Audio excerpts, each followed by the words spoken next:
And we're rolling. Keep rolling. By the way, yeah. Is it just me?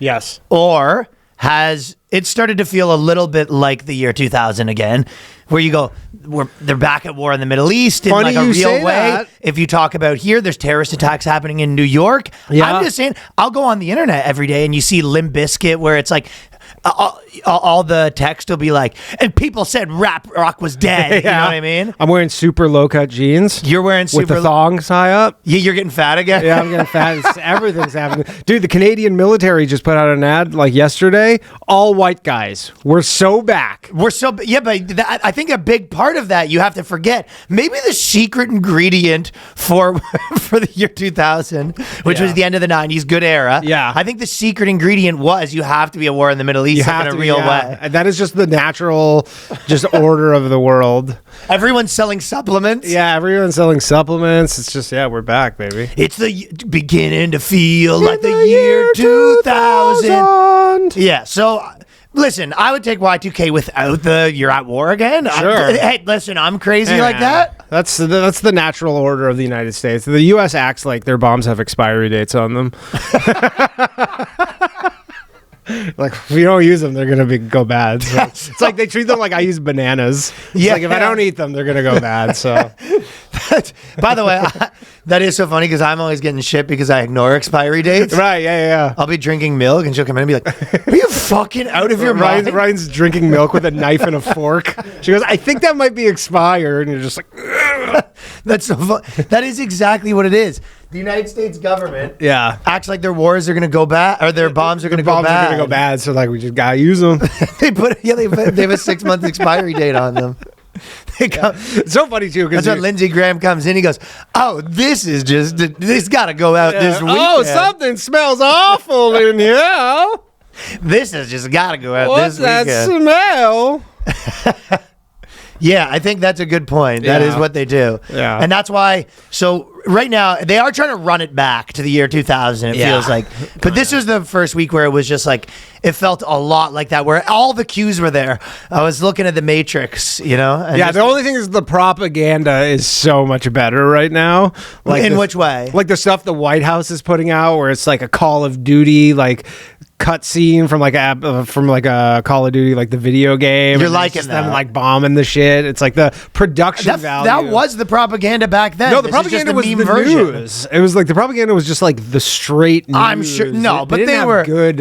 It was there was tons of movies, tons of this and that, but just like. Yeah, they had the movies, but like, you know, it was also just like you had fucking George W. Bush being like, now watch me hit this drive. Like that's the kind of stuff you had, and now they're getting really good with it. They're really amping up. And obviously I say they're getting really good. It's like a 16-year-old intern who's making all this stuff. But. Yeah, they stink. Dude, that shit slaps if you were fucking about to die. Yeah. Like if you're I think it's for a 17-year-old who's like, should I go to college or enlist? Right. And you go, I don't know, Call of Duty. I think you're incorrect though. I think that that's a crazy take in my opinion. I think those ads are geared towards 95-year-old man watching Fox News being like, fuck yeah.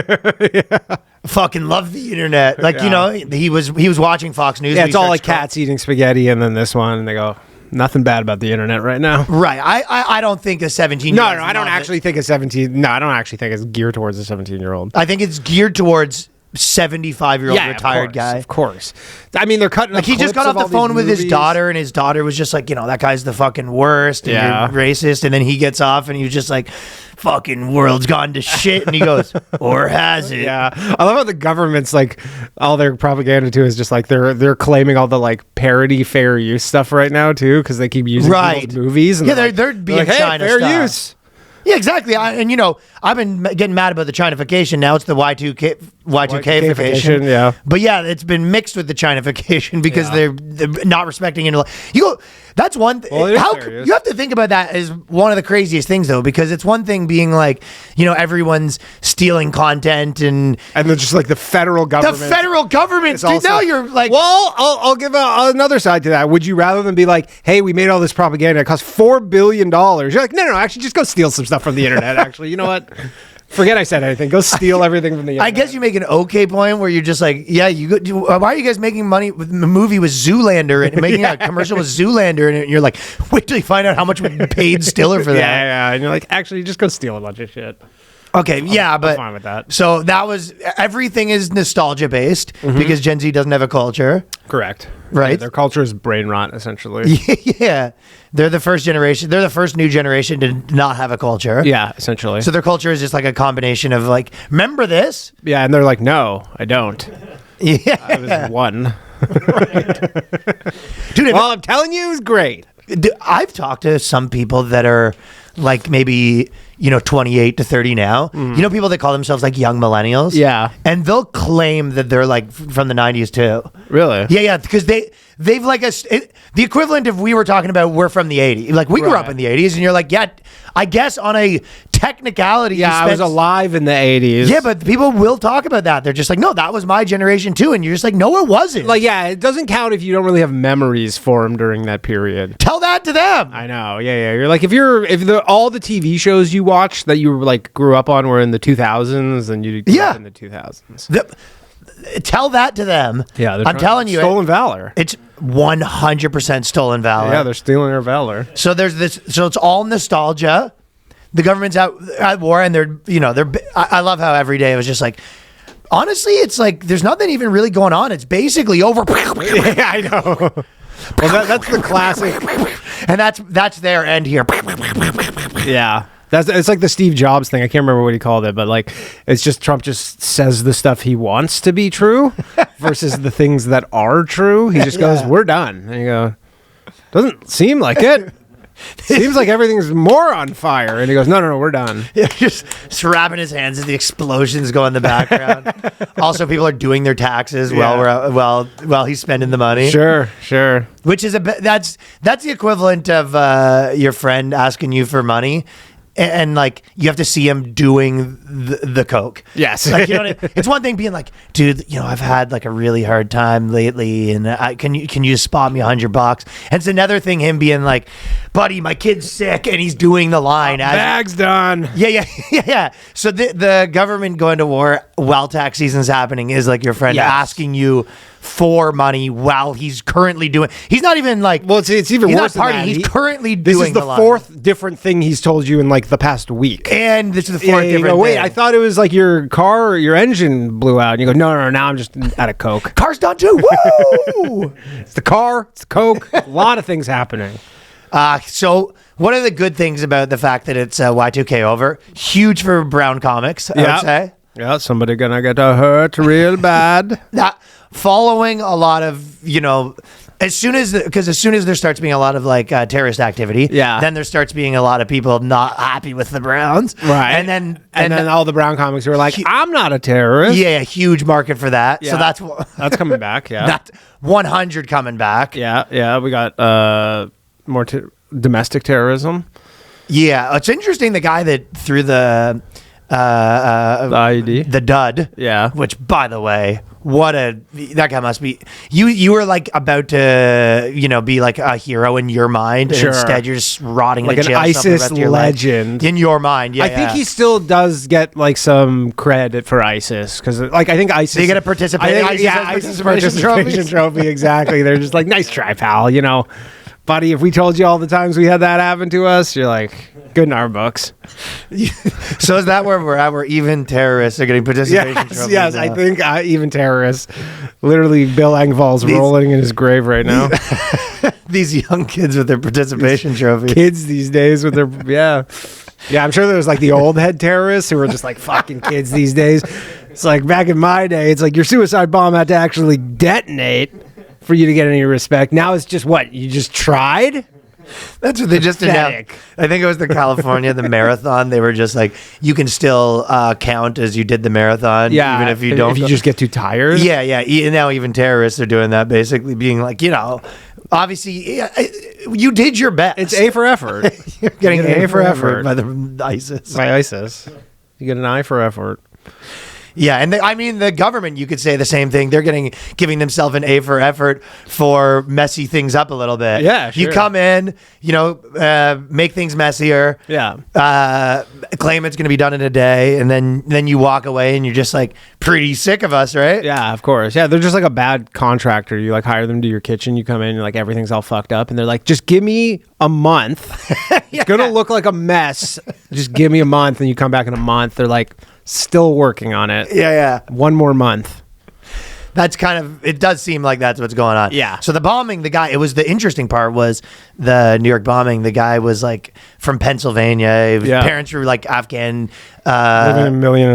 Yeah, they came here. Were like, I mean, Toronto had a lot of that where it's immigrants that came here, especially like Jamaican or like when you meet like a Nigerian like immigrant that comes here, and well, the thing is, those guys are like historically notoriously strict. Well, right? But the thing is those like the people who came here, they're like they know how hard it was to get here, so they don't want to fuck that up. Yeah. Because they went through that process. The kids are born here and just like, yeah, I'm American. I don't know. This is all I've known. This place sucks. This place sucks. I hate this place. I love ISIS. Yeah, and then you got your bitch ass dad being like, you can't be a comedian, and you go, well, you just wrote my act, pal. Keep going. What am I going to be, a clown? Keep going. Keep going, Dad. I moved here from Nigeria for my son to be comedian, and you go, that's good. By the way, do you do that? Can I use that? Are you going to use that? What do you mean use that? My son, lazy piece of shit. That was the worst Nigerian accent. Yeah. Although, you know what? I said that, and then as I'm saying that, though, the Austin terrorist suspect, the guy who shot up, he did come here himself. Well, there's lots going on, yeah. So I guess that's not necessarily true. But these are, all of the ingredients are starting to, and it's culturally, it's... I mean, the best part of that whole bomb attack was Walter Masterson, that fucking clown. So... just being like, everybody is welcome in New York, and then the guy literally just like jumps over his shoulder and tosses a bomb. That's fucking nuts. And then he's like, he went on some whole rant because on Twitter where basically he's like, yeah, we thought it was just like a joke. We were all like laughing, and he was using all like the gesture maxing stuff, essentially saying all that shit. Well, he was like, and everybody's cortisol was so spiked, and we were all just laughing. And you're like, you had like a active bomb at your feet, and you don't have the sense to run away, and you're like, you think this is like some own, and you're like, you're an idiot. I guess that is the kind of a good way to put the mentality of some people, where you kind of see it like, you go, someone said something like racist on the internet, you're like, this is the worst thing that happened, and you're like, a terrorist almost exploded a bomb right beside your feet, and you're just like, nothing happened. Yeah, no biggie, didn't even go off, and it's pretty fun. Me and the boys thought it was hilarious. Yeah. You go, yeah, you would have been like pulling fucking screws out of your face if that went off. Yeah, so I don't know, pretty funny. But that's just straight up ideology, right? Yeah, that's what you were. I think people were saying in our chat, where people were kind of like, some people's brains are just like locked or whatever, and I was just like, no. That's more like the Don Lemon style, where you're kind of you're just like, are you kidding me? This just made me $1 million. Oh, okay, yeah. Like I think like that guy's a content creator. Like I think that's the Don Lemon brain, where you're just like, if Don Lemon gets punched in the face, he's on the ground like smiling. Of course, you know what I mean? Yeah, he knows. He knows what butters his bread. Yeah, he's just like, the bread just got so fucking buttered. That is influencer brain, which is another thing I was kind of thinking about. If there was a war on American soil, or something like that, or I guess any version of a war, but like imagine there was a like apocalyptic sort of situation, World War III, and you were on American soil. You are during that going to see people influencing about like how to make money. Of course, there's going to be a guy that'd be okay video, but I was thinking that there will be people that are just like, get ready with me in the apocalypse. Yeah, of course, yeah. Like that is I'm surprised there hasn't been that many kind of like, so maybe you're not allowed to, but like soldier influencers. Yeah, probably there's some restrictions on kind of giving away your location. Maybe there's some danger involved. But there is 100% going to be a guy in his house. Yeah. Get ready for me. Bunker. How to make bunker food, all that sort of stuff. Like that is a funny. Yeah, living in your bunker. But that, if there was a war, like real proper war right now with the influencer era, you're gonna see for sure the craziest shit. Oh my god! I mean, we're all gonna have to be entertained while we're at war, right? Like, we're all probably gonna be in our own bunkers, being like, "What's going on in other people's bunkers? Like, what's the optimal way to decorate a bunker?" I've never decorated a bunker before.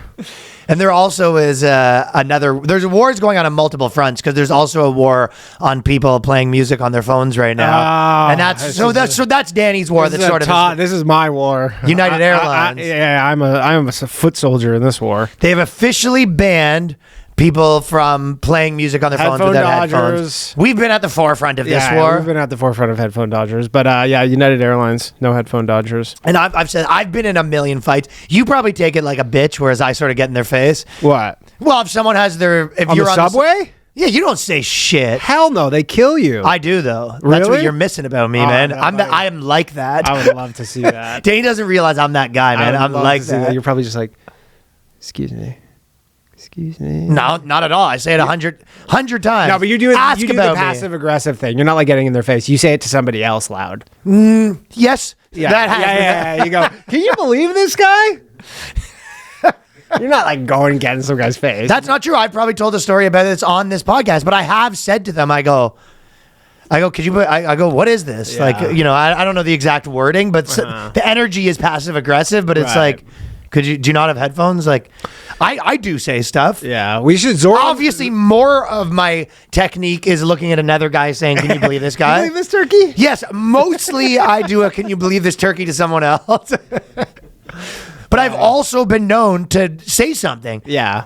I'm telling you, I got into it with an Indian guy. I've got into it with a woman. The usual suspects. That is the loud phone call. Indian guys do that. Yeah.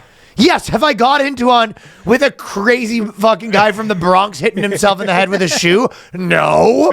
I move cars, but you can't move planes. No, you can't. There's move no planes. crazy. Oh, you're guys saying on a plane? Yeah. Yeah, I was mostly saying on a plane. Oh, see, I always have my headphones in. Subway, I'm probably less likely. Yes. Yeah. Subway is the thing is there's no. Well, we're talking about a plane. That's cost, the ruling. Yeah. There's no cost to entry on a subway. That's what makes it extra dangerous. Yeah.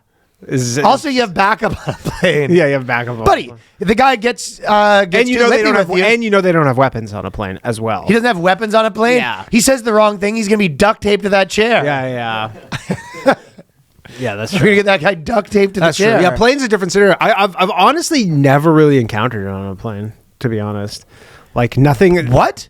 But I always have my headphones in, so like if it was happening, I wouldn't hear it. Seen it a million times. Yeah, it's crazy. Yeah, and they had the people were posting when they posted this. People were posting some of the ads, like especially in the UK. I've also never flown like Spirit, so. They had a the best one was there was like a full Muslim guy, full garb. Yeah, and he was plugging his ears because some white girl is white call it. Yeah. Classic. That's the classic. Yeah. Also, like racism has been back. We've been saying big time. Thank you, DEI. Right. Did a lot of heavy lifting on the racism. That's true. Yeah, big time. Do you see this is a while ago, but there was the girl. I don't even know if we mentioned it, but the girl who yelled the fart N-word. Yep. Yeah, I saw her was she on Breakfast Club? Yeah, that's the reason I was bringing it up, because this girl, she was, I guess like a home renovation show. Yeah. Said the N-word, and then she's been doing the tour trying to. And by the way, said the N-word, didn't hit her thumb with a hammer. No. Yeah. It was just like she kind of had like, that was like maybe the one scenario you go, all right, we'll let this one slide. Like if she just has a giant cartoonish throbbing thumb, you go, all right. But her going on the Black Podcast tour, like basically thinking, like this is her way back into HG. She's like, they just haven't heard my explanation. I can explain. You're like, you're not helping. Just go away for 2 years. Oh, it's so funny because she was like, you don't understand. I have kids and they say fart a lot, so these are things that get into my. And it was just like, this isn't gonna work. And what? I'm telling you, they're not gonna. What's her like in her brain? She's just like, yeah, Charlemagne said it's cool. She calls up HGTV. Like Charlemagne says it's cool. He gave me the pass in high. pass. No, it's quite the opposite. Where basically, and the girl being like, it was just the way you'd expect. She was just like, well, you don't understand. We don't have the luxury of being able to say things that we didn't mean. Like that was kind of right. You know, she's just there getting like her. She's getting her like whooping. Yeah, getting her ass beat. But I actually think in her mind, the way she was explaining it, she was just like, when they hear me out. Of course. Guys, white lady's talking right now. Just let me explain. And they're like, oh. Now that you explained it. Yeah, I don't. There was no. I'm sure her like PR person. The only thing you. Yeah, this PR tour is over. Start your GoFundMe. No, the PR person loves the PR tour because it's like actually we need 6 more months. Right. 20K. I mean, she might get a Daily Wire renovation show. I don't think that's what I'm saying. You post the GoFundMe. I mean, start your YouTube show, whatever. No one cares, but it's like I'll tell you what isn't gonna work. I mean, Daily Wire Black podcast tour. Yeah, Daily Wire has a movie. Explaining Jonathan yourself. Majors is coming out. Yeah, I saw that. Yeah, so they'll take her. Ben Shapiro posted it with his mustache. He's got the fucking Yosemite Sam mustache. It's insane. Who does? Jonathan Majors? Ben Shapiro has a mustache. Really? And there's so much hair on that mustache. It's like insane. He has the most dense mustache you've ever seen in your life. Really? Yeah, put up a photo of this mustache. I've been keeping up with Shapiro. Well, this. There. Well, I don't know. You knew about the movie. Yeah, this is how they announced it. Yeah. For some reason, he's got like the hairiest face in the world. Yeah. Do you think? I don't know. Maybe he's taking like hair pills and it's trickling down to his face. Well, I know the eyebrow stuff with him. I mean, I'm starting to think this guy's Muslim. Maybe he is indigenous to that region. You know, what's kind of thing. It's funny too is that like in the last 6 years, so. Well, so black people took the N-word back, right? Like that is the way it would be described. It was like we took our word back, we made it cool. Yeah. Since then, every other group tried unsuccessfully to take their word back. Yeah. Who else? The queers. Queers. You know, just being like, as a queer, like right. The fat community. The queer one was like they think they took it back. They're under the impression they have taken it back. Where we're like. Yeah, we're still using it. Yeah, no, zero other group. Because the problem is, first of all, there's infighting among those groups a lot of time. But more importantly, it required coolness. It required like a stranglehold on culture to take your word back. Yeah. And that's what, when black people took their word back, it was like, yeah, because we also decide culture at that moment where we did that. Sure. I'll tell you, so the fat community they don't have the cultural stronghold. No. They have the stronghold on their arteries. Right, hey. Yeah. And they don't definitely, and like their quick or brief cultural relevance is waning because all of them are getting skinnier down. But that brief cultural relevance came from victimhood. Yeah. It did not come from actual stranglehold on any culture. Right. Like when they were putting fat people in movies. Yeah, like when they were like Mike and Molly. They had Mike and Molly for a bit. That was popping off. That was popping, That was probably their best. But they weren't calling it really the fat community at the time. No, that was closer to just like, yeah, remember Roseanne? It's just these are just regular people. Right. But it had to come from a place of cool. So when someone's like, I'm a fat queer because I'm making that cool, and you're just like, who the fuck ever said you were the? What made you think you could decide what's Smith cool? Is like fat queer, and you're like, yeah, you're just like, when did Sam Smith? I don't know, like the idea that you think what.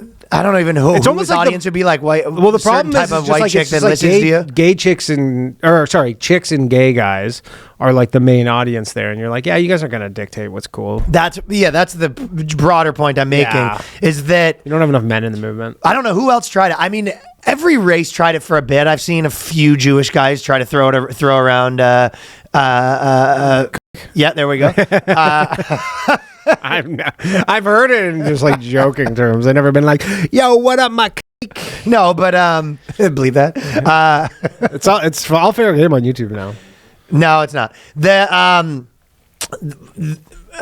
trying to think who else tried to take it back. I've seen every race try to take it back. Yeah, but it never worked once. The Goyim are trying to take Goy back. You know, that might listen, it hasn't happened, but if out of all the ones we said, that has the best chance. Yeah, for sure. Because it's a good word. Yeah. There's a lot of white dudes that do have cultural influence. Yeah. Yeah. I mean, it's definitely trending in that direction, no question. That's the closest that's ever happened. Yeah. The problem is that it's from what I see, it's white guys who think that they're the ones, like they're like, oh no, we're the only ones in this category, and you're like, no, it's 99.8% of the world technically. So it's just like once everybody starts, like if everybody starts using it, it probably kind of loses the. Like if you're so right, that's a great point. Because the people who do this term, who does it describe? 99, statistically, every single person, almost every single person, statistically, everyone. Yeah, almost every single person on Earth, exactly. And so, like, if it actually truly catches on, then it'll be like, we're kind of like wanted this to be a white guy thing specifically, right? So you're right. That's not going to stick. So I don't think there's. I'm trying to think if there's. Another one that they tried to take back was slut. Didn't work. No. Like when they did this slut march, which is, we're like, we're going to take back slut. Yeah. And then when I went to the slut march, took my dick out. No one sucked it. It was just like, okay. Yeah, so false advertising. You'll be hearing from my attorney. Well, you're not. You're not. You know what I mean? Yeah, I know a slut when I see one. I'll tell you what. If you had a party with 40 actual sluts. Right. Like think about go to every college and you go the sluttiest girl at the entire college. Uh-huh. And a dude came and he was like at the party and he was like, oh, yo, who wants to suck this right now? One of those 40 probably would. Yeah. So they weren't actually a group of sluts. They were, but that LARPers. But when they were like, oh, girls were like, I'm a slut. It never took whereas guys were like, oh, cool. Neat. Oh. I want to introduce you to my parents. So I don't think there's a single group that ever successfully took back their word other than black people. Yeah. And I mean, there could even be something to be said about like, is it truly taking the word back if it still pisses you off when people say it? Like, I wonder about that. Like, to truly take it back, is there like, does that have to be removed? Not a bad point. You know what I mean? Like, if you're still getting upset when people say it, it's like, do you truly take it back? I don't know. Because taking it back doesn't mean you're just the only one that can say it. Yeah. But I will say, so I understand that point, but on the other side of that, they made it where I guess they took if it you back say it in a way, it actually is cool. Yes. And that is true. That's true. Yeah, that is true. And they've kind of put in place like the mechanisms of like penalizing people for the most part for saying it. Yeah, but I think you're right. That part is less the taking it back part. Yeah. That was more utilizing social capital. Yeah. I think the taking it back part was you made it cool. You made it cool, yeah. Yeah, they're and probably that's insult to injury. We created a really cool thing that no one else can do. That's true. So I think it was a successful project. I agree. I mean, it's I don't think there's a word that has more rules around it than the N-word. I mean, you're not even allowed to say the term the N-word in certain contexts. What context is for that? Like that N-word, like, cut me off. You're not even allowed to say that. No, you can't say that. So it's like there's so many rules that there's rules on top of the rules. Uh-huh. Yeah, like the web. Yeah. Well, it's on purpose confusing, and I think that's a part of. I'll tell you what. Well designed. No, well designed, but I also think a part of something that's cool is it can't be really simply explained. Yeah, that's true. That's true. Man. Yeah, if it's very simple, then it's just then anyone anyone can do it. Uh-huh. Potato's not. You sent me one with potato. Yeah, the Ireland. Well, this is your people. I know. Yeah, this woman in Ireland. I think she was in Ireland, basically working at some company. It was like the most office thing I've ever heard. But her boss kept just yelling at her potato and calling her potato in Irish, and she sued for like workplace discrimination and won 23,000 pounds. Have you ever seen that? There was like a meme a while ago where. Well, it was a tweet. It was like kind of like a famous like lib influencer chick. Yeah. And she posted something like, we were at the bar celebrating Kamala or his campaign or something like that. And then I started chanting Kamala, and then a guy beside me in a Trump hat yelled the N-word. And then someone made like the animation of it. Yeah. And they're just like, yeah, that's what happened. It was just like a bunch of people at a bar chanting Kamala, and one guy sitting there with a MAGA shirt on yelling N-word. And you're just like, yeah, I don't think that happened. No. But the potato thing did feel a little like that, where it was. I mean, they sued successfully. I know, but she was just like, I would walk into the office and he would point in my face and yell, potato. And then like during meetings and stuff. Was a bookkeeper whose boss repeatedly shouted the word potato, the B word. The P word. P word. Potato. Tater. That's I think that taters are and where we take it back, right? yeah, that's how we take it back, taters. Yeah, we got the whole fucking squad of taters tonight. Yo, what's up, my tater? Yeah, and they just can't get over that famine. I know. It's just like that famine is. I think tater is taking back the word in a strong Irish accent. So he puts on the accent. Yeah, he does the accent. It has been he's been rewarded $23,000, so it wasn't really that much. Wasn't a big of a score. But like had to quit the job over being called potato constantly. Imagine your girl coming home because like obviously I don't know if there was a picture of her, but when you think of someone, I guarantee you she looks like a potato. To me, that's what I'm obviously. She's an Irish woman. You're like, there's a 50% chance. If your girl comes home and she's like, everyone at work keeps calling me a potato, she's like, yeah, maybe you could lose a couple. I mean, you have the complexion of a potato. Yeah, I've also thought that this potato business is getting a little out of control. Yeah. Maybe stop eating so many fries and hash browns. Yeah, maybe we could do something about this potato situation. She worked in an engineering company. She said it was offensive and humiliating, but I want to find the one where she describes what happened. If we had a disagreement, he would shout potato in a strong Irish accent over and over again. And the guy was 55 at the time. Of course. Potato. This is literally no way. Yeah. Potato. And then brought his buddy in. Potato. Dude, it's brought his buddy in or something. Yeah. He says his behavior totally eroded my self-respect. It made me feel insecure. Atkins also sent her a picture of potato on WhatsApp. And would constantly say that I was lusting after travelers outside the office. I felt bullied and harassed. On a number of occasions, she did not find the comments funny. That's an interesting one. Yeah. On a number of occasions. Sometimes she was like, that's pretty good. Sometimes it was funny. The judge accepted that Hayes did join in on 2 occasions by using the word potato or the potato emojis, but she did that to fit in. So this is falling apart. Yeah. Because she was at some point... being like they had a joking thing where the Irish potatoes, and he sent her a picture of a potato, and then she sends a potato back, and then all of a sudden she said, I will no longer be called potato. Well, there is some element where you're like kind of, this is like, you're playing along, and then it's just like, because we all know the guy who just takes jokes like Michael Scott. Yeah, it's like David Brent. And then it's funny because like it has like the Finchy character where it's like his buddy starts working, and that's when it got really bad. Finchy. By the way, my wife found out my wife doesn't know who Ricky Gervais is. That's something else, man. Literally comes into me the other day and she goes, "Do you know who Ricky Gervais is?" No, that's not true. Swear to God. Stop it. I swear to God. I go, she goes, "Do you know?" She was watching a clip of his stand-up on Instagram. She goes, "Do you know who Ricky Gervais is?" I'm like, "Are you fucking with me?" She's messing with you. She's not messing with me. She's heard of The Office, though. Not the British one. She didn't know there was an original British one? No. You are really...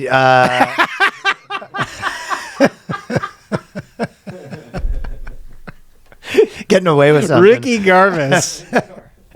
I mean, honestly, if some people saw that stuff at the... if a lot of people were at a bar and they saw that, didn't know The Office is this and that, they'd be like, is what Danny's doing okay? Is this a legal marriage? Like, you know what I mean? Ricky Gervais. No, you figured out like a hack to be a pedophile. Yeah. You're like, yeah. Adult body, 4-year-old mind. She's not into that stuff. She loves Gary Owen. Not into knowing the most. Yeah. I don't know. She somehow just missed her radar. I know. I was shocked. She actually said it, and I go like, "You're fucking with me." My initial instinct would be you're trying to be hip. Yeah. Like, oh, you're such a hipster, but I know it's she's not a that. hipster. No, she's literally like, "Who's this Ricky Gervais guy? He's hilarious." She's liking him too, eh? You're liking him. She of course, what's not to like? Likes the comedy about comedy. Yeah, exactly. She's liking it, but she's just like, "Who's this guy?" Wow, crazy. And it was like from a Netflix special too. It's like a clip from his Netflix special. She's like, "Do you know who this guy is?" Ricky Gervais. Ricky Gervais. Potato. What a fucking potato. Potato. It's factor time, because somewhere between the first warm weekend and realizing short season is getting close, eating well stops feeling optional. Factor is how I stopped letting a busy schedule be my excuse. We're talking fully prepared meals designed by dietitians and crafted by chefs, ready in 2 minutes, no planning, no cooking. I've been eating Tex-Mex, protein. They got flavors of the world over there. They do. Factor is easy. You put it in the microwave. 1-2 minutes, no cleanup, unless you're a fancy pants. Bada bing, bada boom. Comes in a package that keeps it cooled. Yeah.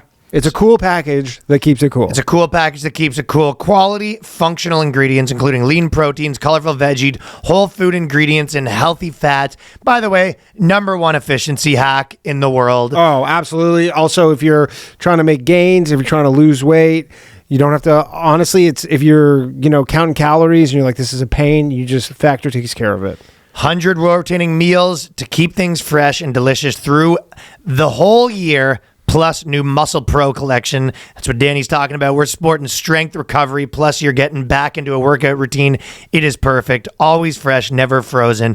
Right now, head to factormeals.com/BOYSCAST50 off. Use the code BOYSCAST50 off to get 50% off and free breakfast for a year.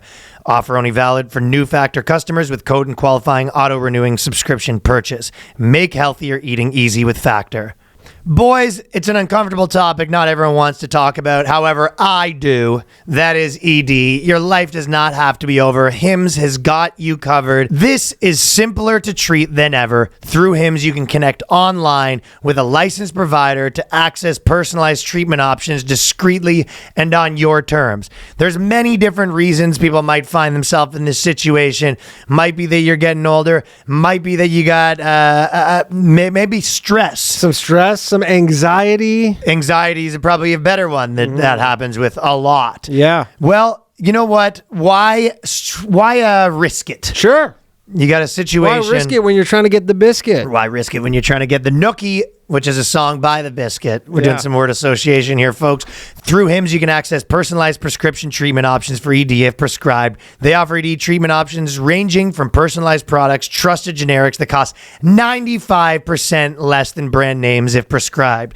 People do not talk enough about the money that you're saving with Hims. You shouldn't have to go to your way to feel like yourself. Hims brings expert care straight to you with 100% online access to personalized treatments that put your goals first. I've been using Hims, whether that be for the hair, whether that be for downstairs, or in your case, weren't you using... For the gym. For the gym. Get a little pump at the gym, a little extra pump. To get simple online access to personalized, affordable care for ED, hair loss, weight loss, and more, visit hims.com/boyscast. That is hims.com/boyscast for your free online visit. hims.com/boyscast. A little bit of fine print.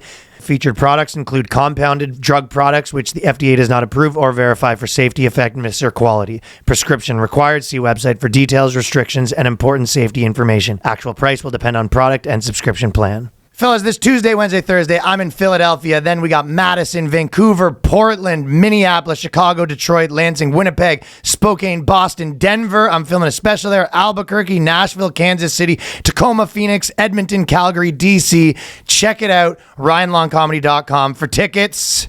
All right. Hey, you can catch me March 13th, 14th in Fort Worth, Pittsburgh, Chicago, Detroit, Charlotte, Washington, D.C., Ocala, Florida, San Diego, Chandler, Arizona, East Providence, Rhode Island. Get tickets at DannyComedy.com. San Francisco teacher is on leave because of alleged sexist fat shaming quiz. So if you remember the old teacher that was the first guy that thought that he could also take back the word. Remember? Yeah. It's there's a whole guy explaining why with the pencil. He got in trouble for saying the N-word, and he talked to the news, and he had like a PowerPoint presentation on why it was okay that he said it. Right. He's like, the students say it all the time. And he had a thing with the A, it's fine. But there's another teacher in San Francisco, and he's kind of like this 50-year-old Asian dude, right? Mm-hmm. And San Francisco teacher on leave after sexist fat shaming. And he's sort of, they have a video of him where the news did like a piece on him, and they showed he has like a YouTube channel where he's kind of like does all this wacky stuff. Like he was showing kids how to do math, but he's writing it in marker on his foot. Okay. But it's like weird. Can you imagine you're like male teacher doing like videos on his feet? Like it's all this like weird stuff, right? But they also interviewed these two students who were like kind of they were like it was kind of like a Hispanic gangster guy. Okay. Not gangster, you know what I mean? Urban Hispanic guy. Urban. Talks cool. Yeah. And he was like, honestly, Mr. P, he was kind of the man, you know what I'm saying? Like he honestly, other teachers, you ask him something, they kind of move on. He'd put in the time.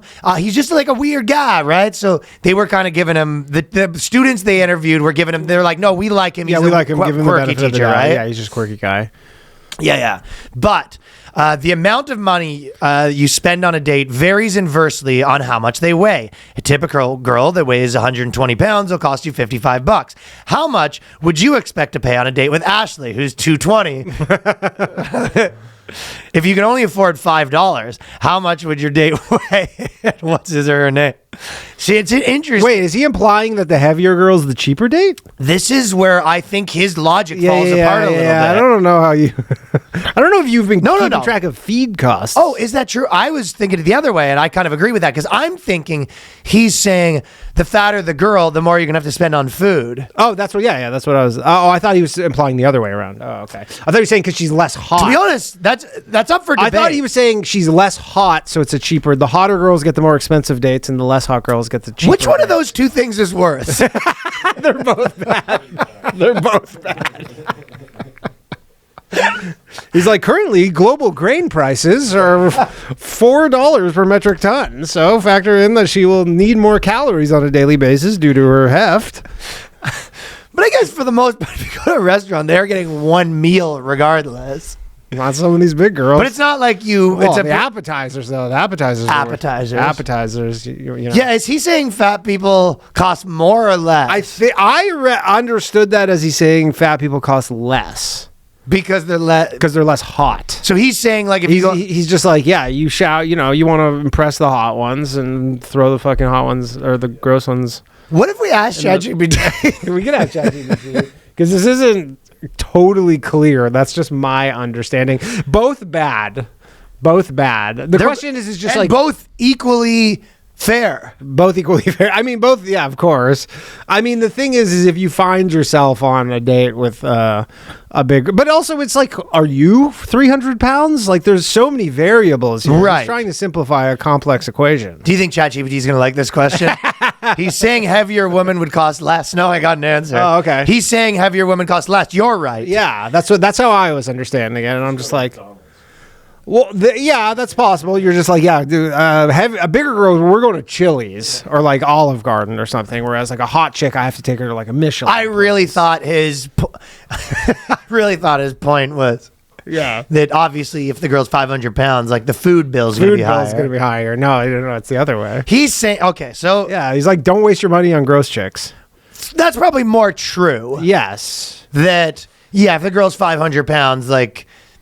I think what if you have like that being said, walk in the park is out. Walk in the park's out. But if you have like a fixed budget, right, you have to probably do the calculation where you're like, look, I can't afford to take her to the Michelin star restaurant that I could take this anorexia girl to. Right. Now the anorexia girl though might order caviar. And then that throws the whole thing because she's hot and she's like, I like expensive things. So she's not eating much, but the cost of the things she is eating are like the most expensive things. Right. So it's a and also there might be another thing where if this girl's fat, but also doesn't see herself as like part of the fat community, all that sort of stuff, she might not want you to see. She might have a very normal meal to give the impression that this isn't her fault, and then gorge when she gets home. Yeah. If, however, she's part of like the fat community, where this is her thing, now she's like making a point. She actually doesn't subscribe to this, where she goes, oh, I should, like, she's like, no, I'm a 10. Yes, I'm a 10, and like I want you to know. Like, so like a political affiliation and Facebook posts are also a very important part of this equation. So this is a pretty good calculus equation. Yeah, this is like a multi-variable equation. And a good one. A good one, yeah. Yeah, there's so many variables at play here. Like, but what type of fat is she? What type of fat is she? Is she on like some sort of GLP-1. Like there's so many factors here. But yeah, I would say like first date, even if you're going out with a girl because she wants to do like have a good impression, so she probably will kind of hold back. But unless she's she's an activist, in which case why would I hold back? Yeah, she's just like, this is what I eat, and I should surf and turf. And maybe some more turf. You're at the restaurant, and then someone Uber Eats comes with the Wendy's also. Yeah. And then the other one, number 2, punted a fat kid algebra problem. Another question uses a scenario about kicking a fat kid. Students then had to create equations relating to height and time in the air. That's probably a standard physics. And then he said, when was the last time you gave candy to a fat kid? So. Okay. And what was his ethnicity? Asian. That totally checks out. They don't like fat people. Sure, but he's Asian that like grew up here. Yeah, but I'm sure he had Chinese. So he's like California. He's like Chinese or something. It's like his parents were like, they don't like fat people. I don't think you could say someone, well, he has like the Chinese culture. It's like the guy grew up in California. Yeah, that's true. He should know better. These are what, like 10-year-olds or something? 12-year-olds? Right. And it's not that he's based, it's just he's wacky. Yeah, he's just wacky. Yeah. Well, which, by the way, this is what the wacky teachers, they interviewed the kids and all the kids were like, the man. Oh, the wacky teachers were the best. Yes. I always loved a wacky teacher. They want to iron out all the quirks of wacky people, and wacky people, I bet you if you go to teachers and you go, who's the wacky ones? And I'm not talking, activist for the cause, trying to turn kids into soldiers wacky. I'm talking about meat and potatoes, classic wacky aunt, arts and crafts, wearing jewelry she made. Insane hobbies. Yeah. Like really weird hobbies. As a woman, wearing jewelry she made. As a man, weird collectibles all over the desk. Yeah. Those are good teachers. And those are the teachers that, they found purpose and it's they a wacky genocide. This is literally a wacky genocide. We're literally genociding wacky teachers right now. It's a real tragedy. That's funny. It is a wacky genocide because wacky people do not want to be seen as offensive because wacky people have good hearts. Yeah, they have good hearts. That's the intent is the biggest thing with the wacky people. Yes. They actually are, to the core, good people. A lot of the wacky people have good hearts. And so they really dimmed the inner light of wacky people. Yeah. I mean, it's a full-on genocide. It's a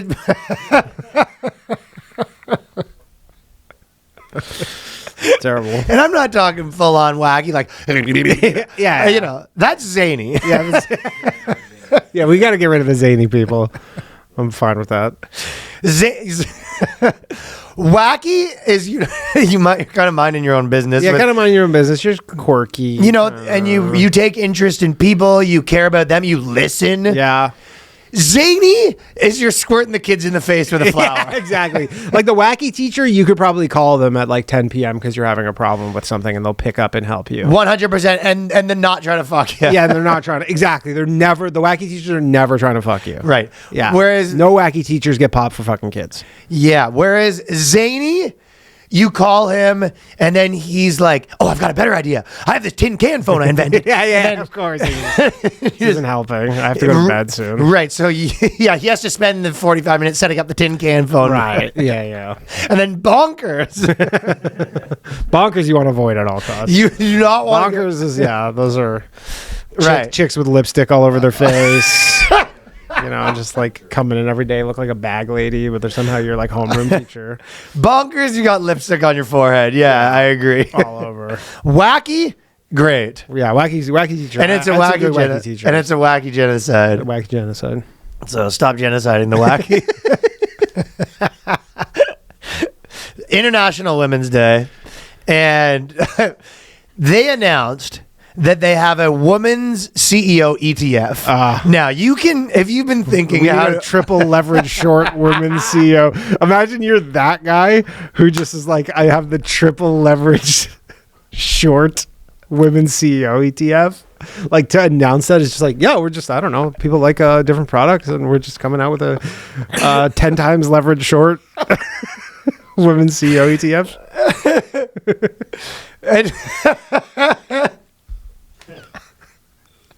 Yeah, just like Bear Stearns. Yeah, well, it's like they have it for like, Bear Stearns has to announce it. Bear Stearns just has to announce a huge position in the quadruple leverage like the Ontario teachers pension plan. It's like a massive position.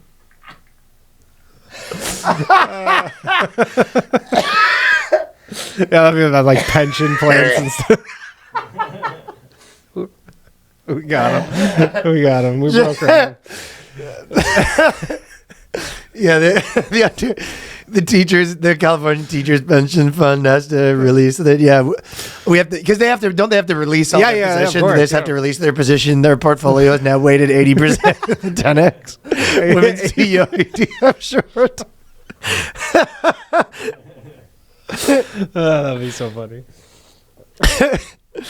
Also, you would think, like, when they do stuff like this, it's such a gamble for them. Like, they almost have to be like really ideologically driven, because they have to be thinking, the people that make the women's ETF, they have to think like, this will show them how good women see.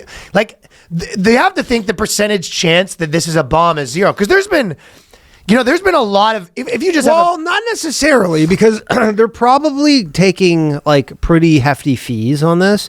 So, there's ideological investment. They're thinking, they're just like, this is an ideological thing. We're scamming them. We're scamming people who will just buy this. Maybe like some, for example, like some pension fund or like the teachers fund will be like, oh, we have to put some of our money into this long, right? Like actually like buy some of it. And then they're just like, yeah, we're just collecting fees, right? And performance is, we'll talk about that in 10 years, but. Well, I'm going to retract that. I should have known better. You're right. This is someone making bank off the fees, of being like, we can sell them this. Right. There has been a lot of, the kind of an ongoing joke that one of our friends has is the treasured woman CEO to jail pipeline. Yeah, of course, that's like pretty much always happens. Yeah. But there's been a lot of stories that as the time goes by kind of come out that they were very untrue. Like, I don't know if you the Bumble. I think recently a lot of people have been talking about like the Bumble CEO, like that story's all bullshit. So the story was essentially that the Bumble, like the kind of version was the Bumble CEO worked at Tinder. And then she was like sexually harassed or something like that, right? So she left Tinder to start her own app. Yeah. From scratch. Where no man could ever do this, came from nothing, left her job at Tinder and started, and then kind of like, first of all, it's down like 90% or whatever, right? Yeah, it's like 99 or something. But, and I'm going to get the details slightly off, so don't quote. But the real story is something more like she's like insanely rich. Okay. Kind of money. Yeah, like she had a bankroll, started it. Yeah, which is fine. You want to have a good store, no, but you also want to have like a good. I'm not saying that, but I'm saying that from a marketing. But the actual story is like started dating a guy at Tinder, went south, sued Tinder, then left. Like basically stole their, left the company, stole their thing, started dating another guy. And then like that guy and then her dad like put all this money into this, project or whatever. Like if you actually, and then, but it's kind of like none of it was really that at all. Okay. So the tale was very different from where it was kind of like I started, and it was kind of like, some version of like her dating another guy, and she's actually didn't kind of built it. She just put her name on it. But at the time having like a female empowerment story in the form, and that's, by the way, you could say that about a lot of people. And it was like this gold rush of dating apps and stuff. So there was, all these new, there was room for all these new ones. Apparently, like with Bumble right now, it's just like 90% men on there. Right. That's what I would imagine. But then, I guess the point I'm making is, and I'm not trying to say that you shouldn't have a marketing story and all that stuff, because a lot of people do, but when the marketing story starts to drift too far from the actual story, which the actual story is, this is a brilliant genius, right? Then a lot of times that starts to come out in the wash over the next 2 years in the performance of the company. Do you know what I'm saying? Yeah. It looks like there is a different female there's a gender diversity ETF that exists. It's called State Street She. How's that doing? It's 5-year returns. It's up like 36% in the last 5 years, which I don't think is that good. S&P 500. 5-year returns are 71%. So there you go. Yikes! Are you serious? Yeah. She ETF. Let's Holy shit, that sucks. yeah. So and that's just the 5-year returns, but Brutal. not particularly great. Oh my god! Since inception, which is March 11th. And which ETF's this? This is the She ETF. That is a State Street Spider SSGA Gender Diversity Index ETF. She is the ticker, and it fucking halved the S&P 500. So its 10-year return is 120%, and the SP. Let's just give a 10-year return. That's some real girl math to put your money in this, eh? Yeah, and the 10-year return on what did I say the 10-year return was? 37 or 32. It's 10-year. Oh, fuck. 10-year 117%. The S&P 500 was 200 and now it's 674. So yikes! That's a big yikes. That's talk about the wage gap, huh? Ooh. That one's so bad, I feel bad. Well, the worst is I can't kick a woman while she's down. You know how many fucking women force their husbands to put like a bunch of their money in this shit out of like pure ideological, and now he's just like, she's like, I want to go on a vacation. And he's like, we could if we didn't put all our money in fucking She in 2016. Yeah, babe, would love to, but the She ETF's not really. Guess we're at Arby's again. Guess we're going to fucking McDonald's for Valentine's Day again because we have to put our money in She ETF. Sheep ETF is more like it. Yeah, not great. Not great. Okay, so for International Women's Day in New York, they did another like rage room. Yeah. I don't know if it was like kind of near Central Park. And they did this rage room where they come and scream. Yeah. But is this not funnier to think that this is what they do when they looked at the returns for the She ETF? Versus the S&P 500, the overlay. When they see them compared, they're like, What makes you happy? And now I invite you to scream. She has her support dog with her.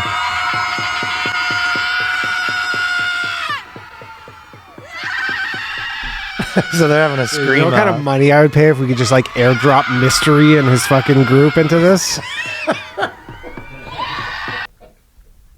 Just the pickup art, the third world pickup artist guys, and like because that's Mystery. Like they go. That's the ultimate. Yeah, this is like the ultimate challenge. This is like you're playing on fucking legendary mode. Like when Roselle did the beat and the chorus at the same time. Exactly. You're like, there's nothing harder. Mystery just has parachuting down with a bunch of fucking Indian Chinese guys, just like target acquired. That's your final pickup artist school. And they go, like, chicks are all gross though. And he goes, yeah, that's part of it. Your final exam is they drop you down on the female screaming rage room for International Women's Day and run the game. Oh man, that would be a sight to behold. But here's the other thing. So that was the first little bit of it. But then near the end, I'm not going to play the whole video, but that was the first minute. But then at the end, it kind of switches where she starts giving herself hugs and stuff. Take your arms. Are you scared? You okay? Shake it out. Ole, ole. Or you show up with a frat. Put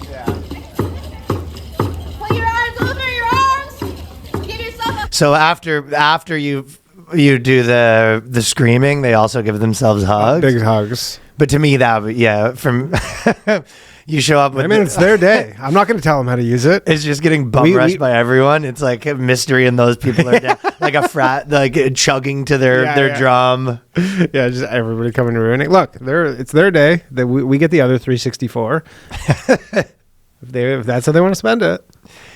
Hey, the husbands have they have a screaming room over like one street over for after they looked at the She ETF. Hey man, I mean, if any of those guys or women have husbands, those guys are just like, yeah, this is my peace and quiet day. I love International Women's Day. There you go. She's just yelling in a classic. Danny pulling out the classics out of the park. Yeah. Right there. You guys actually, that's more of just a double, just straight down the fucking. That's a CNI single right there. Yeah, nothing wrong with that. No. But yeah, the ETF rage is pretty funny. There's also, and you know the woman too. She's going full like cryptid. She's like, just give it a couple more years. I'm telling you, this thing will turn around. But yeah. She's telling me, she's like, any day this is gonna turn around. And you gotta have faith, do. And it's a girl singing a cover of Faith. Yeah, of course. That she's listening to. That would be. Fuck, I wish I knew a girl that owned that I could. This would be funnier if it was personal to me. Yeah. Like if I had a friend that put a bunch of money in the ETF. I mean, it's funny if it's a guy. I mean, it's funny accusing your buddy of having his money in the ETF. This guy has his whole net worth and she really outperforming the markets. Warren Buffett would not be happy with that decision. This is a female priest. I don't know if you've ever seen this woman. But oh no, I've never seen her. She's like famous. I had no clue how to pastor. First thing I did when I walked in was, how much do we owe? They said $78,000. I said, we're gonna pay it off this year. They said, how? We ain't even having church. I said, we paying it off this year. I ain't gonna lay in bed every night thinking I gotta have a certain amount of money coming from y'all. Within 8 months on New Year's Eve, that's when everybody was bringing their legacy offering. I was like, man, I can't wait to see who's gonna pay this church off. And I heard the Lord say, you. Who gonna pay it? No. 41 events canceled this year. Like the really breathy? 41 of my biggest events canceled this year.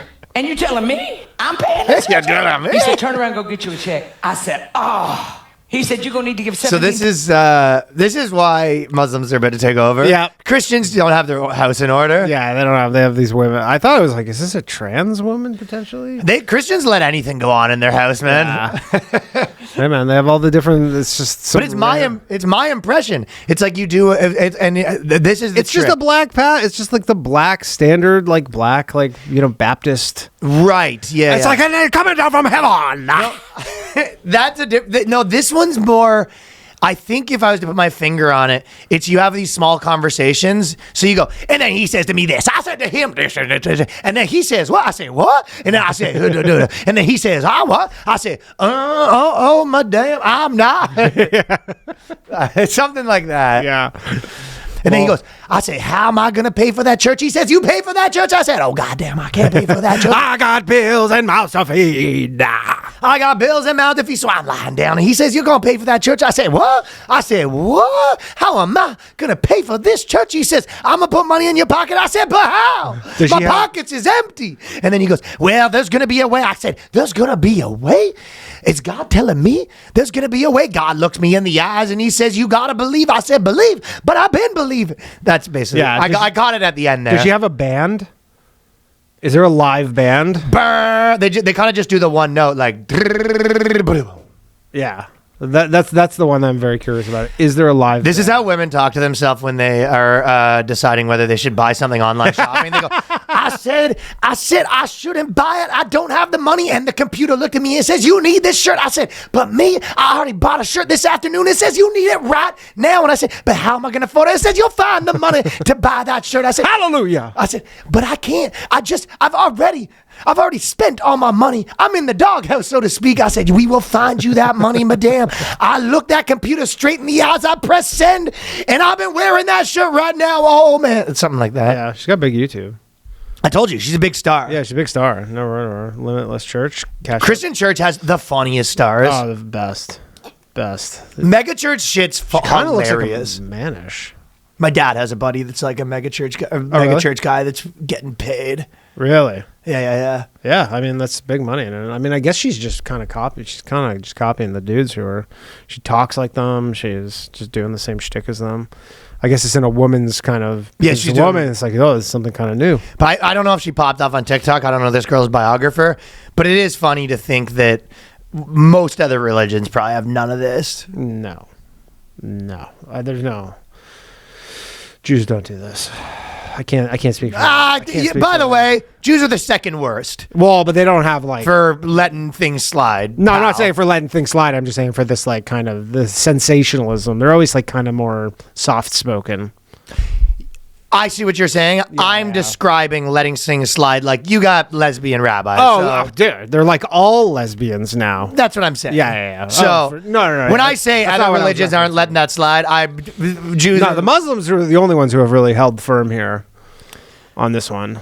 On like having... What about Hindus? Hindus is probably... Yeah, they probably let shit slide because they got simps, you know? Yeah, Hindus are... I can't speak for Hindus. I don't know enough about it. But Muslims are the only ones who seem like pretty firm on like, yeah. They're the most firm. We're not doing that stuff. Fellas, some of us aren't spring chickens anymore. After a night of light shredding, you're still feeling it in the morning. And that's where Cheers Restore comes in. I've been using Cheers Restore. And by the way... Everyone knows, obviously, there's more negative effects from alcohol than just dehydration. Otherwise, how could alcohol be so hard on your brain and liver? It has the depressant effect on specific receptors in your brain, and it is toxic to your liver. Now, these are fancy words for saying what you already know. But why not try to feel better? Why not take the steps using Cheers Restore? You wake up in the morning, the next day, maybe you went to dinner, had a few drinks, maybe you had 5 drinks, something like that. Yeah, you're having a fun time. Yeah, you didn't, but... Why not allow yourself to do that without it ruining your next day? You're back at work, you're in the gym, whatever you're doing, and without some of the negative effects that might come with that. That's why we are obsessed with Cheers Restore. So Cheers Restore is a dual action after alcohol aid. Its ingredients support both your brain and your liver after consuming alcohol. Cheers was originally invented by a student of Princeton based on the research into a novel compound called DHM. DHM demonstrated powerful alcohol-related properties in the brain and liver. So Cheers was designed for how alcohol actually affects your body, not just dehydration. You don't have to take my word for it. They appeared on Shark Tank. They're sold in over 30,000 stores, including Walgreens, CVS, 7-Eleven, Circle K. They've sold over 50 million doses, 7,500 4- and 5-star reviews on Amazon. So Cheers backed by doctors, PhDs, and you'll feel 50% the next day or your money back. Basically, 2 drinks feel like 1 the next morning. All you got to do is take 3 capsules after your last drink or before bed. Listen, this isn't for having 12 tequila shots. This is, you had 4 or 5, 2 or 3, and you want to just feel back to normal the next day. Same night out, way better mornings with Cheers. For a limited time, our listeners are getting 20% off their entire order by using code BOYSCAST at cheershealth.com. Just head over to cheershealth.com, use the code BOYSCAST for 20% off. After your purchase, they're going to ask where you heard about them. Please support the show. Tell them the BOYSCAST sent you. Boys, AG1 is the first thing that I do every single morning, and AGZ is the last thing that I do every single night, which tastes great, by the way. Amazing. And it can be hard to keep a vitamin routine, a multivitamin routine. Sometimes you forget. Sometimes it's a pain to do. Sometimes it's too many vitamins. You don't want to be on that system. The first thing you should be doing is drinking water anyway. AG1, first thing you do every morning while you're brewing the coffee. Put the coffee on, drink the AG1, drink the coffee. AG1 is the daily anchor that brings consistency in your routine shifts, because everyone knows it is hard to stay consistent. That's why even with the AG1 travel packs, I'm bringing them on tour. And take advantage of more daylight and kickstart your mornings with one simple scoop. Most supplements overcomplicate things with a ton of pills, confusing timing, an impossible schedule to maintain long-term. AG1 simplifies your nutrition, multivitamin, pre- and probiotics, superfoods, and antioxidants all in one place. We're talking energy. The superfoods and vitamin B in AG1 provide nutritional support to help you stay steady and consistent, daily energy support to keep you help moving through the spring, immune health, gut health, and more. So AG1 is the first thing I do every morning. Most people in my life are using this right now. You should too. So go to drinkag1.com/boyscast to get AG1 flavor sampler and a bottle of vitamin D3 plus K2 for free in your first AG1 welcome kit with your first AG1 subscription order. Only while supplies last. That is drinkag1.com/boyscast. You know, my dad went to Jewish school. I told you that, right? Yeah. Tell me if this is funny. Apparently, it was like to play hockey, but so how you get into Jewish school? They went, and he was like, "Well, I know, it's kind of like I'm supposed to go to the other school, but this one's closer, so to like save us money." He goes, "You're in." That was the test. It's more economical for me to come here, and they go, Like the cut of your jib, You kid. just, you just passed the test. Yeah. Woo! That's funny. Northern, I believe it was called. Northern, But, yeah, I heard of that. yeah. So they also had International Women's Day for foreign by trans women, which is funny. Just like For and by or forein? for and gotcha. by. Yeah, like just National Women's Day, but you can only come if you're trans. Oh, okay. But they did It's like a counter protest. Well, it's funny because the things they did there, they have intro to vocal coaching. They have all this stuff like teaching you how to be a woman, basically. Right. Like you sound a little too mannish. Yeah, that's interesting. A little higher up here. Whinier. Yeah, whinier. Try this. Try this. Please. Please. That's good. Naggier. Can you take out the trash? Naggier. Can you take out the trash? That's good. That's good right there. Have you always been a woman? Are you? Could fool me. Are you? Yeah, are you a fucking? Are you a mole? Best student, maybe. That's the final form is that you have just regular girls go to the trans woman and pretend they're a trans. And they're just like, I'm just the hottest trans chick. Ultimate. This girl's a natural. Yeah. It's like those OnlyFans chicks who are putting dildos in their pants. Okay, I'll tell you, this is some bullshit. This article was going around, and they said almost a third of Gen Z men agree that a wife should obey her husband. 31% of Gen Z men agree that a wife should obey her husband. And they're kind of putting this out there to say, look how bad misogyny's gotten, right? Let's just read a little more. The 29-country survey, which includes Great Britain, U.S., Brazil, Australia, and India. Okay. What are the other 23? Yeah, and you go, oh, the thing is they go, we did this study of men and their opinions on women, and this is how bad it's gotten. You go, who did you interview? India, fucking. I mean, I think like Saudi on its own would really drag down the averages. Yeah, fuck like, right off. Like, there's like 3 countries where if you included them, you go, yeah, this is really pulling us down. Yeah. You go, so what's the point of this? If anything, you'd go, oh, the point is that the numbers of people who weren't misogynist in countries, the Western countries, is actually pretty high because we had 100% in these other countries. Yeah, you got to do this on a country by country basis. This is kind of, dude. They girl math. They're girl math. Their abuse study. So I actually found the here are the countries. So this is below is a list of statements for each. When it comes to giving women equal rights with men, things have gone far enough in my country. So agree somewhat / strongly. Thailand, number 1. They're sick of it. 81% of Thai men are just like, you've had enough rights. And then it goes Indonesia, 78%. Surprised Indonesia, a Muslim country, is below Thailand. That's somewhat surprising. I mean, Thailand's super based. Yeah, but you have to understand there's certain things that happen to Thai men when they're picking up girls that put you into it. Yeah. And there's no real legal mechanism for them to get like made whole, if you will. So getting pussy in Thailand can end up with you angry at the world. Yeah, correct. So these are the countries that are dragging down the average, just in case you're wondering. Thailand, Indonesia, then it goes India, 69% agree that women have enough rights. Mexico, Chile, Singapore, Malaysia, Colombia, Peru, Argentina, South Africa, South Korea. Let's see where the U.S. is. The U.S. is at the bottom. Canada, U.S. are tied, 40%. Yeah, no shit. It was and just then like France, and then Japan. Japan are a bunch of whipped bitches. Only Really? 28% of Japanese men say that women things have not gone far. Things have not gone. No, that the women should be in charge. That things have not gone far enough in terms of giving women equal rights. Japan's men said that. Yeah, eh? a bunch of bitches over in Japan. That's interesting. Yeah. Think it's a tea issue?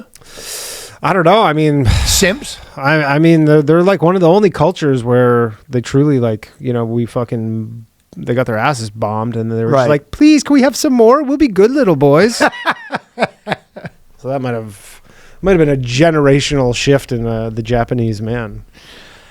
It is, but I thought it was funny that they're trying to make some point with this, and you're like, what's your point? That white people are less misogynist? Yeah. What's the point you're trying to make? Yeah. Well, they're trying to say like, you're like, this is too diverse of a thing. But, by the way, here's an interesting thing. Percentage of men who agree, percentage of women who agree with this statement. So they actually asked the women the same. In Thailand, 82% of women, only 80% of men, 81% of men agree. 82% of women agree that they got enough rights. They have a lot of undercovers, though. Yeah, but so it's that's true. I think that's the here for the survey. Yeah, Indonesia, it's men are higher than women, and then because most you would expect women to be higher than men. Yeah, of course. That makes sense. But yeah, it looks like let's see, India, 71% of women agree that they've got enough rights. Let's go down to America. This is where you know that it's going to be the biggest disparity by far. 49% of men agree that women have enough rights. Only 32% of women in America agree. Oh, sorry, that's Canada. And then in the United States, 49-32 in Canada. In the U.S., it's 45% and 35% of women agree. So way bigger disparity up in Canada. Yeah. Checks out. Japanese, only 21% of women agree that they have enough rights. So the Japanese, that's a weird swing. Women are running the show, and they just elected a woman prime minister. Right. Interesting. Whoopsh. Whoopsh. Be more Asian-y. Sushi is sort of a bit of a feminine meal. Yeah, a little bit. You eat it with the sticks. Right. You're eating a little dainty of a way to eat, you know? Just like little pieces. Yeah. So. By the way, speaking of women of different but also cultures, sorry to just wrap one more they're point listening. on. You know, like there is this whole thing where like people like the fucking shipping crate wives or whatever because they're like more subservient, and this does really prove it. Unless you get a Japanese woman, right? So you get a Thai woman who's a gold star, not one of them things they do over there. But even if they're even then they would still be in the men's category, which is still the highest. Yeah. So either way, even if you get a Thai ladyboy or a regular Thai woman, she is going to fucking cook and clean and do all your shit. How mad you'd be if you spent $30K on a mail order and they showed up with a dick from Thailand. Yeah. The question is, are you going for full refund or just discount? Yeah. Keeping it, that says, are you keeping it, but just like, I'd like some money back? I think you'd want the full. Depends on the person, I suppose. I don't know if you get a lot of refunds. I'd like on the those. full refund. I don't know if they have a good customer service policy when you're. Hey, man, when a cartel boss is sending you a wife. That's true. Yeah, probably not. But anyways, that's the whole, that kind of really affirms the whole passport, bro, where they're always like, yeah, go to these countries. Yeah, of course. Yeah, the women are fucking way more manageable, if you will. French women least manageable. They had to make paternity tests illegal. We were talking about. No, Japanese women are the least manageable. But then it goes Japanese and then the Swedes. No, but I'm saying unmanageable on a different one. Oh yeah, of course, yeah. But you remember, you were just saying that the VIG was larger in Japan, but in French, buddy, they're the highest capital of activists, but also. This is what the puppies we were talking about. This the puppies. They had another one with the puppies. People were tagging us on Twitter. Shit. But we were talking about this that they basically made paternity tests illegal in French, and the estimates of like 20% of dudes are like raising someone else's kid. Yeah, and it would just be culturally a disaster. Yeah, they go it would cost so a lot of mass. people still try to get them on the black market. You have to get a black market paternity, but. Punishable by up to $15,000 fine for getting a paternity test. That's crazy. And yeah, it was one of those things where you're like, what? And then you go, why the rule exists? French lawmakers framed it by saying it prioritizes the legal and social father over biological certainty. Unrestricted tests will destabilize families or lead to retroactive challenges to paternity. The state claims a child has a right to stable parentage rather than constant biological verification. You could also go to the other way around where you go, so people in French don't get the right to know who their parents are for real too. That too. I wonder what the divorce laws are like there in terms of... You know, like how things get split up, like if they reflect more of this situation where they're like, yeah, we're not going to tell you, but we're also not like super heavy handed like the United States. Yeah, that's a good point too. Yeah. But yeah, I thought that was interesting. But then I'll just go the other way. They had an article that said honey traps didn't work on French spies. And one of the reasons why. So the other thing where you're just like half these fucking losers are raising someone else's kid, where in your first, you're like, what a bitch. Right. But the other side of that is all these government officials and people in high power in France, they'd send honeypots to like fuck them, right? And then be like, "We're gonna expose this to your wife," and the guy's like, "Yeah, go ahead." We're both cheating on each other, right? Like I'll tell her for you, pal. Yeah, I guess that's so. It sounds like they've kind of normalized having a side piece. They've normalized having a side no matter what your sex. But they're also normalized having a side dude that gets you pregnant. You raise his kid, right? And you just go, "That's game's the game." Yeah, and you're potentially, and then you get divorced and you potentially pay for his kid 18 years. Then you find out it wasn't his. We want prenup. We want prenup. Yeah. And okay, there is something I want to get to, but I just want to say the NYC, the New York Dine and Dasher. This is part of my Women's Day spectacular. NYC Dine and Dasher, who ate without paying at a slew of fancy restaurants, who we've talked about. Yeah, she was going to all these restaurants, Dine and Dash, says she deserves it. Has a TikTok think she was trying to say she's like an influencer, but she had like 10,000 subscribers on TikTok, and she was like, I should be getting free meals because I'm an influencer. They said she was too mentally ill to be tried. And all the stuff just is her saying normal shit. She goes, in her latest arrest, she was locked up in New York Rikers jail, had to do a psychic evaluation. The judge dismissed all 5 charges against her because she was too mentally ill. Despite the dismissal, blah, blah, blah. They're observing her. They've tried to engage her, and she's resisted to being engaged, interacting with staff, or coming out of her cell. So she's giving them the silent treatment currently. Mm-hmm. So, my point, before I even say the sentences, is that she seems to me like all standard city girl behaviors. Correct. And it feels like the people, this judge, they're giving her an International Women's Day pass right here. They're saying, like, this woman's crazy. And normal. And you're like, this is standard city girl behavior. This is real standard city girl fake influencer behavior. Right. If this girl is too crazy to stand trial, then which isn't? Open up the asylums, because... Yeah. And all the things she did, she goes, she appeared to speak out of turn multiple times with the judge having to put her in her place. Oh, wow. Put her in her place. Well, she's Japanese. I think she's Japanese. Yeah. That's interesting. Excuse me, when I speak, you don't speak. You understand? Reynolds asked. As she mumbled again, the judge says, speak to your lawyer. So all of this stuff is just like in court, she was speaking out of turn and being belligerent. You're just like, that doesn't... that's like a city girl behavior. Illness. Yeah, that seems pretty normal. She will eventually be moved to a psychiatric facility. Anyways, to me, it was just like, I thought that was interesting. I mean, if this could be a good precedent to commit women, I think that's a positive. I'm listening. Yeah, if you go, if this is just all the boxes. No, that's one. Yeah, that's one. Yeah. If these are just the boxes we need to check to literally like belligerence and talking out of turn to literally institutionalize a woman. On the docket, I got to hear your opinion on the AI Petri dish. Yeah. Brain cells. They took human brain cells, very dystopian, took human brain cells. Made it play Doom. Attached it to some wires. Now this, Petri dish full of brain cells is playing Doom apparently pretty well. Yeah. Are you calling bullshit on this? You think where are we at? I looked into it. This is a little above my pay grade. I'll be perfectly honest. I didn't quite understand how this works because they were trying to say, and they did another one with a fly. Did you see the fly one where they essentially said they like mapped a fly's brain, but then it wasn't AI. They're just like, we mapped the brain and it's running by itself, but it's not AI. It's just like, we just mapped a fly. And obviously they're like, this will, if we can do it with a fly, then we'll eventually be able to do it with a human. And the idea is you'll be able to download your brain when your body gives out and just go into a new body and essentially live forever. But it wouldn't be you. Well, it'll be your consciousness. To me, this is where, to me, what I think is it would be, for everyone that knows you, it would be you, but you wouldn't be there.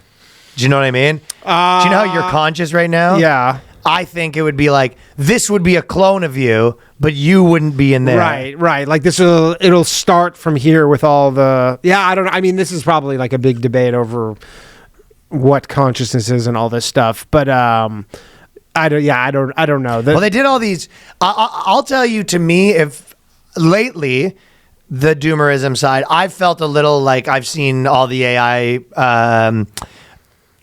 hysteria feeling a little overblown. Like they had an article right now where they go, when delivery drivers lose their jobs to robots, some have to become robot wranglers. And they're talking about how dystopian it is. You're like, you just described they replaced their job and then now they have a new job because of it. Like, well, yes and no, because they're not replacing them one-to-one. There's not a robot wrangler for every delivery driver. There's probably like but there's other new things that exist. Yeah, but there's like, in terms of at least just delivery drivers, you're like, you're responsible for 50 robots, and so but they're already describing that I never said there won't be any new jobs. I just don't think it'll be the one-to-one is the problem. Jordan Peterson on the AI porn. Bazookas like you've never seen before. Like you've never seen. Triple X. You didn't even imagine these bazookas could exist. But and then they had there's been a lot of different things, like for example, they keep saying it's like sentient and all this stuff, and then you kind of there's all these indications that it's just a combination of words. You know what I mean? Like for example, they said if you tortured a woman, if you had to torture a woman to save the world, would you? And it's like yes, but then it goes if you had to harass a woman to save the world, would you? And it says no. It's like, well, just because it's been all of the articles and everything it's been scanning based on that, you're like, oh, harassing a woman's worse than torturing a woman. You're like, so that's not reasoning. Right. That's like just taking information and putting it into a formula and coming out, so essentially I felt like a lot of stuff like that. Yeah, so I felt this stuff's a little thing, overblown this little doom lately. thing is, you see it and you go, this seems very sci-fi for sure, that if it's just like a petri dish of cells, I still don't understand how it's playing a video game, or how you can like how it understands the language to be told how to. That's why I was asking you, because that one I felt that like one was like it. I was trying to realize, like, I don't get it. I don't get that one. That's But it's one of those things where I'm starting to feel like I see a lot of like, for example, I see just every day a guy being like, I use this system to make $1 million and blah, blah, blah, blah. And it's like the world is changing. And you're like, this is, some guy trying to sell you something. You know what I mean? Yeah, there's a lot of that. But I don't know. Yeah, like even the OpenClaw, like we were ragging on the main OpenClaw guy from like weeks ago, and he still hasn't produced anything. He's just like, my setup keeps increasing. And you're I've been seeing a lot of that. Have you made anything? And it's just like, not yet. I'm seeing a little bit of hysteria is what I'm seeing. Yeah, there's I mean, I can tell you from the OpenClaw standpoint, like it is a fucking pain in the ass. It is it requires so much work to actually get it. Listen, to do I did my taxes and I used ChatGPT for this and that last year. Mm-hmm. I used it for about the same amount of this and that this year. Yeah. To put things in perspective, it's people are acting like every day it's different from a month, and me included. Mm-hmm. And then you kind of over a year span, I think it might be one of those things where you do look and it's been 3 years now. You're like, I guess this changes. Well, the other thing, some people were saying like SAS is going to be demolished, and then some people were making the argument that you go, well, yeah, except they're just being like, when you're like, oh, we have the software, you're like, yeah, that's not really that's a part of it. That's the part of. I mean, I will say, like the clipping tool that I made just for like this basic clipping tool, like I would not have been able to make this probably even 6 months. No. So there are, but again, we could be in the plateau phase and not know it. Like we could have made a jump, and like we're actually currently in a long plateau, thinking that like, oh, there's like a crazy jump coming, and we just couldn't know it. So. Yeah. But we may be in the plateau phase, but we are also in the overhype phase. Yeah, because there's so many people that are, for certain things. For certain things. Okay, so this is the one that I want to say, because we've been talking about these on the patreon.com/theboyscast a little bit, and there was how to know if something's RFK coded and how to know if something's this coded. This is probably the best one. HuffPost has been doing these, and it says how to know if how to spot a MAGA coded restaurant and why it might matter, and all their things are just like really obvious. Just like American flag. At one point they say if there's a swastika. Yeah, that might be a tell.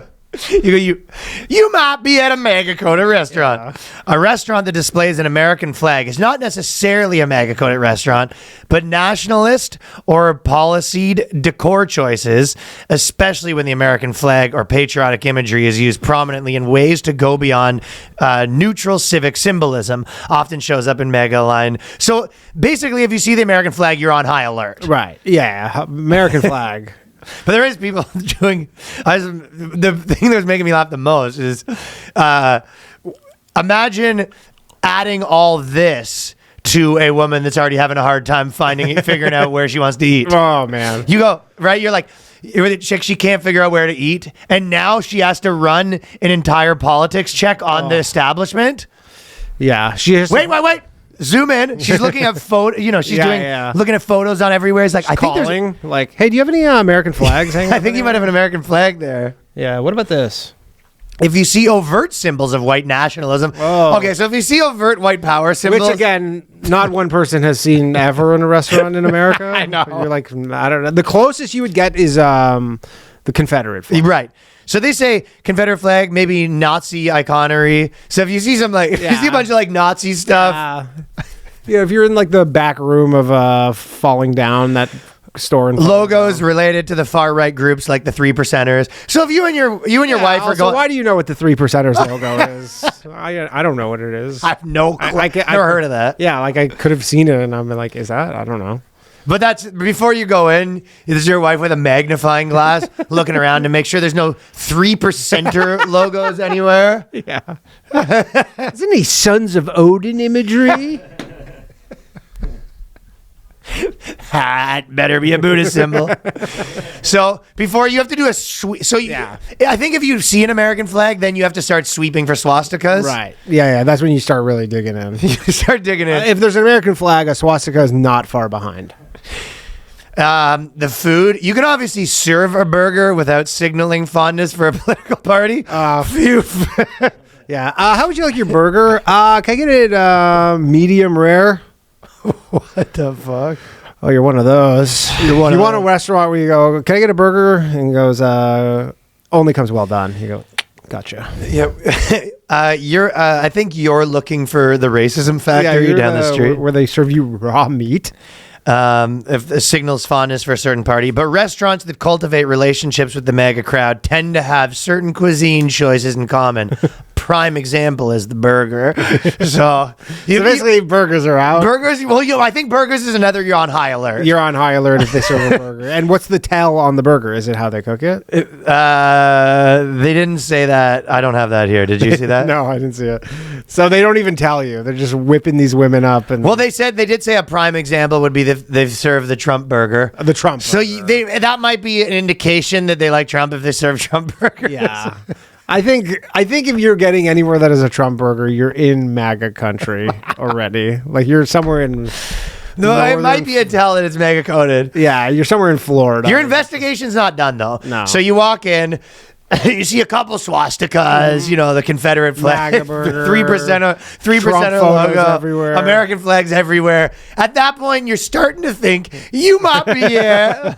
If your restaurant has a swastika, an American flag, and a 3%er logo, you might be MAGA coded. Yeah, maybe a little MAGA coded. You might be MAGA coded. If your burger is a Trump burger, you might be MAGA coded. Maybe like the only drink they have, what do you have for drinks? They just go milk. We only have milk. Why is that? Just because that's like a fucking Kennedy loves milk. Oh, Kennedy. So if the only drink you can get is just milk. Right. With like, what's that blue methylene in it? Any methylene JFK blue. stuff, yeah. Methylene blue in your milk.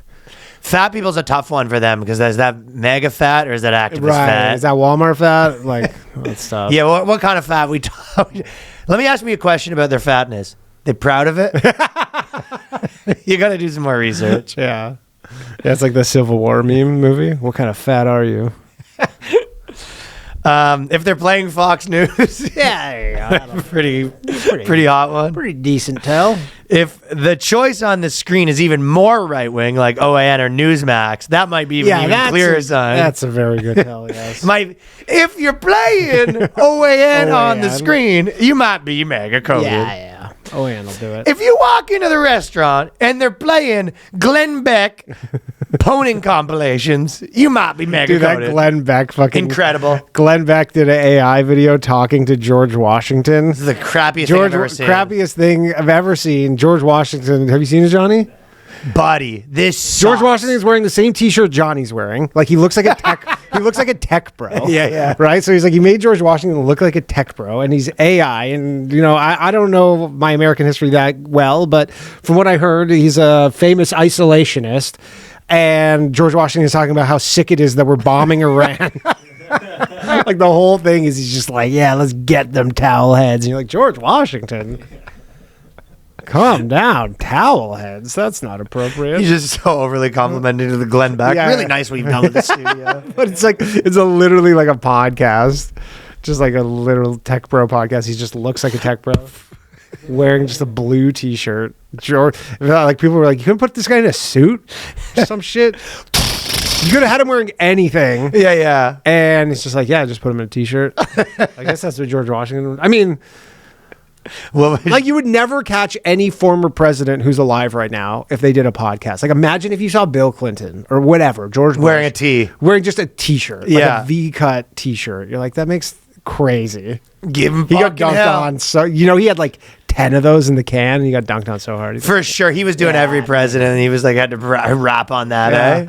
You know what he should do is go do an AI podcast, interview Jesus, and let's see what he thinks of the war. That guy's got so much money too. Jesus is like fucking bomb him to smithereens. Jesus. AI Jesus is about it. Yeah, Jesus is just like a fucking NASCAR fan. Just crazy. I have Muhammad on. Fucking kill him, dude. Oh, that'd be a funny sketch, actually. Glenn Beck interviews Muhammad, and it's just there's nobody sitting there. AI Muhammad, AI Muhammad is just nothing there. But you hear the voice. FTC, yeah, you hear the voice. yeah. It's changing like it's like an FBI informant. Funny voice too, for sure. Yeah. Make him real effeminate. Oh, behave. Yeah. Muhammad's got the Austin Powers. Another environmental factor to consider: if the folks sitting around you and the conversations you might overhear, who are the people there? So you've got the magnifying glass. Now you've also got like a cone in your ear. You gotta like literally listen. No, you have a stethoscope up to the wall to hear if there's any talk. Why don't you just go look at like the voter rolls? Just like see, are you in a county that voted red? Don't eat there. Don't eat there. Move. Yeah. Who are the people there? Is it a younger crowd? Are they explicitly donning political clothing? Is it primarily older white males there, or is it more of a diverse group of people? Hey, we're thinking about making it rezo. Could you tell me the ethnicities of the people at the restaurant right now? Like if you walk into a restaurant and it's so loud that you can't hear your own conversation, probably not MAGA coded. You're living. Yeah, you're living. Dude, now you're calling the restaurant, asking. You ever see the video I did where I went to DC? It did pretty good, and I said I almost died. It's honestly one of most things that I've done that I was laughing at is I said I was looking for elites, and then I went into the Johnny, we went in and I asked them, I was like, hey, my friends who are elites are here. Could you just point me to their table? I'm just here with there's a table of elites, and I'm just meeting them for lunch. And they're just like, what? And you check and you go, do you know any other names? I said, no, but they might probably said they were elites when they came in. If you could just point me to them, and eventually they kick me out or whatever, and then I call and I was like, hi, I'm John, elite meeting with some elites. If you could tell me what table I'll be at. And then that's funny. And then I don't know, I was like the elites. I was editing that laughing so much, just calling them after they kicked me out. Hi, I'm meeting with some elites. If you could tell me which table the elites are at. But yeah, that's the girl calling and asking, hey, could you just tell me if there's black people there? No, I want there to be. Yeah. Could you tell me the racial makeup and what you got going on right now? Be as specific as possible. What about Chinese guys? You got any Chinese guys? Nice. Sweet. Right. What about whites? Yeah, there's a table of white guys. Is there any way I can not sit near them? Let me ask you a question. Are they MAGA coded? What are they talking about right now? What are they talking about? Are they talking about politics? They're not talking about the war, are they? And if they are, how do they feel about the war? Yeah, what do they feel about it? Are they for it? Fat? What kind of fat?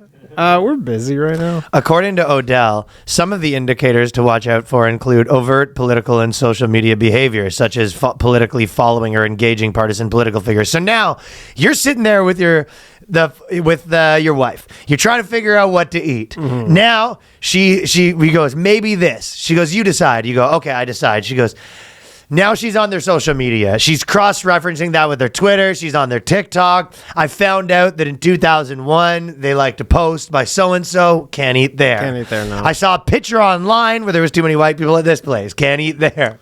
I saw an American flag at this steakhouse. Can't eat there. Sounds like you might just want to cook at home. Just make something at home. Yeah, because I'm a woman. I should be...